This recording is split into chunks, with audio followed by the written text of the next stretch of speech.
NDMA अरबों रुपए कैसे खर्च कर रहा है? एनडीएमए के मेंबर एडमिन को कुछ मालूम नहीं। लगता है एनडीएमए को ही खत्म करना पड़ेगा। वजीर आजम को कह देते हैं कि चेयरमैन एनडीएमए को हटा दें। चीफ जस्टिस के कोरोना खुद नोटिस केस में रिमार्क्स। कहा इदारे ने निजी कंपनी की मशीनें दरामद करने में सहूलतकारी की। किसी को एक पैसा नहीं खाने देंगे। एनडीएमए की रिपोर्ट मुस्तरद।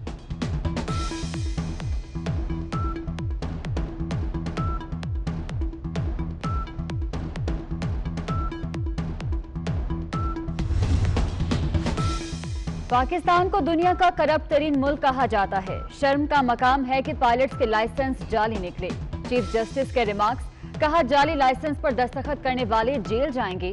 सुप्रीम कोर्ट ने जाली लाइसेंस जारी करने वाले अफसर बरतरफ करने का हुक्म दे दिया। पालपा की फरीक बनने की दरख्वास्त भी मुस्तरद।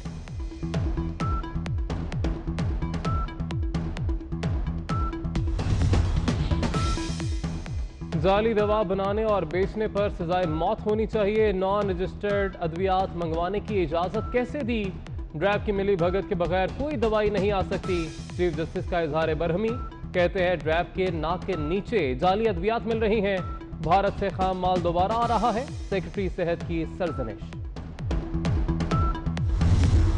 फैसला साद रफीक साहब के केस में आया, ये जो तमाशा मुल्क में लगा हुआ है अकाउंटेबिलिटी का, इसका खोखलापन पाकिस्तान के अवाम के सामने रख दिया। नैब और हुकूमत मिलकर ये फैसला कर लें कि इस इदारे को खत्म करें। और आला तरीन अदलिया ने अपोजिशन के मौकफ की सिर्फ हिमायत नहीं की, उन्होंने उससे आगे बढ़कर नैब की हकीकत को पाकिस्तान के अवाम के सामने नंगा कर दिया है। ख्वाजा सलमान रफीक और ख्वाजा साद रफीक को 16 महीने बेजा जेल में रखा गया। और मैं ये सवाल करना चाहता हूँ कि इस फैसले के बाद इनके 16 महीने इन्हें कौन लुटाएगा? इन 16 महीनों में जो किरदार कुशी की गई उसका नुकसान कौन पूरा करेगा?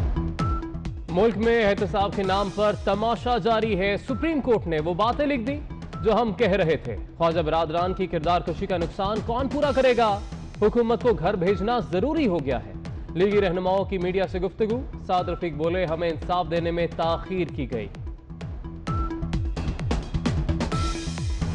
पीटीआई का नारा था दो नहीं एक पाकिस्तान। पिछले 22-23 माह में किस तरीके से मुनाफकत की गई है, किस तरीके से हिपोक्रेसी की गई है और अमली एतबार से एक नहीं दो पाकिस्तान कायम किए गए हैं। एक पाकिस्तान ऑपोजिशन पार्टीज के लिए जो तनकीद करता है उसके खिलाफ एक मीडिया कैंपेन स्टार्ट कर दी जाती है, सोशल मीडिया पर उसको बदनाम किया जाता है और नैब फौरी तौर पर इंक्वायरी भी करती है और फिर उनको गिरफ्तारियां भी हो जाती हैं। इन फरिश्तों की हुकूमत आने के बाद पाकिस्तान में गंदम का एक बहरान आ चुका है और दूसरा बहरान आने की तैयारी की जा रही है। अद्वियात का एक स्कैंडल, बहुत बड़ा स्कैंडल आया था जिसमें अद्वियाती कीमतों को बढ़ा दिया गया।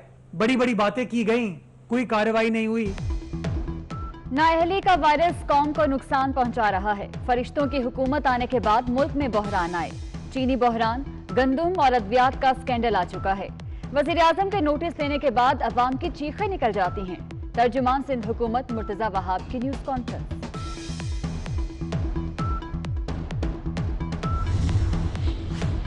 विफाकी काबीना ने पीटीवी की फीस में इजाफे का फैसला मौखर कर दिया। आवाम को एतमाद में लेने तक फैसले पर अमल दरामद रोका गया है। बिजली बिलों में पीटीवी फीस 100 रुपए की गई थी। सोना मजीद 2250 रुपए महंगा। फी तोला सोने की कीमत 1,13,500 रुपए की बुलंद तरीन सतह पर पहुंच गई।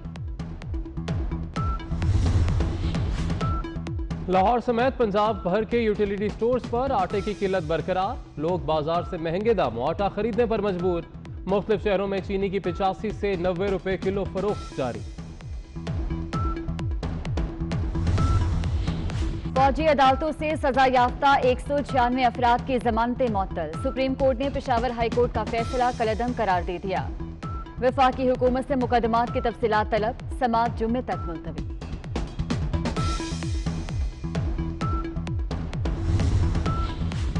कराची में नकीबुल्लाह कत्ल केस में नया मोड़। साबिक एसएसपी राव अनवार के खिलाफ 2 अहम गवाह मुनहरिफ हो गए। पहले वाला बयान जबरदस्ती लिया गया, वाकया हमारे इल्म में नहीं। पुलिस एहलकार शहजाद जहांगीर और राना आसिफ का इंसदाद दहशतगर्दी अदालत में बयान।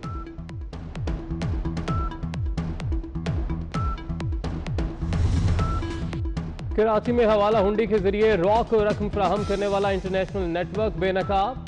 FIA ने मरकजी मुल्जिम जुनैद को गिरफ्तार कर लिया। मुल्जिम जुनैद मनी एक्सचेंज का मैनेजर है।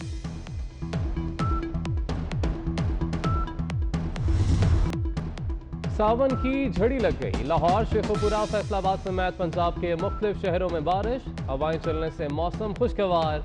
नशेबी इलाके डूब गए। बिजली का निजाम भी दरहम बरहम। बारिश वक्फे वक्फे से जारी रहेगी, महकमे मौसमियात की पेशगोई।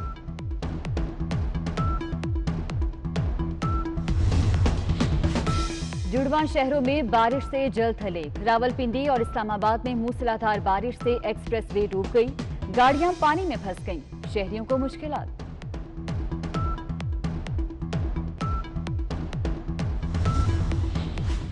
कराची में भी कहीं हल्की और कहीं तेज बारिश। नाजमाबाद, लियाकताबाद, गार्डन, गुलशन इकबाल, शाहराह फैसल, तारिक रोड, एयरपोर्ट और सदर में रिमझिम।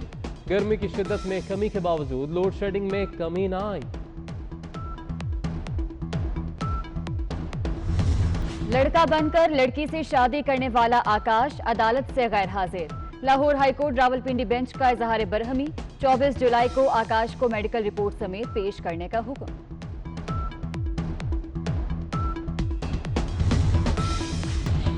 पाकिस्तान में ईद उल अजहा कब होगी? जिलहज का चांद देखने के लिए रोयते हिलाल कमेटी की कराची में बैठक। फवाद चौधरी ने आज चांद नजर आने की पेशगोई कर दी। कहते हैं चांद की पैदाइश रात 10:33 पर हो चुकी।